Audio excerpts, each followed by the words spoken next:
বাচ্চাদের নিয়ে হাঁটতে গিয়েছিলাম, তো হঠাৎ করে এই ভ্যানটা দেখে চোখ আটকে গিয়েছিল।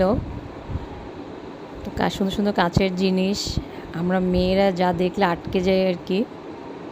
বিশেষ করে এই যে মগগুলো, এই মগগুলো দেখে তো অনেক ভাল লাগছিল। আমার সুন্দর সুন্দর মগ কালেক্ট করতে অনেক ভাল লাগে। আমি চা কফি খাই, এই জন্য খাই বা না খাই সাজিয়ে রাখতে অনেক ভালো লাগে, কেন যেন মগ আমার খুব ভালো লাগে। এছাড়াও এই জিনিসগুলো অনেক সুন্দর, প্লেটগুলো অনেক সুন্দর ছিল, সার্ভিংয়ের জন্য ভিডিওর জন্য ভালোই লাগবে। তো দেখছিলাম, কিন্তু সবচেয়ে সমস্যা হলো লোকটা অনেক দামাদামি করেছিল অনেকক্ষণ, উনি দাম ছাড়ছিল না, আমিও নিতে পারছিলাম না। এর মধ্যে অনেক কাস্টমার এসে ঘুরে গেছে। এই যে এই জিনিসগুলো আমি নিয়ে এসেছি, এই মগগুলো দেখে তো আমি অনেক খুশি। জানি না জিতলাম না ঠকলাম, ভালো লাগছে, কিনে ফেললাম এই আর কি।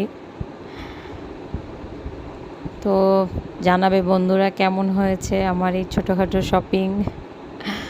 আমার মগ দেখলে অনেক ভাল লাগে, যেখানেই দেখি মগ কিনতে অনেক ভাল লাগে।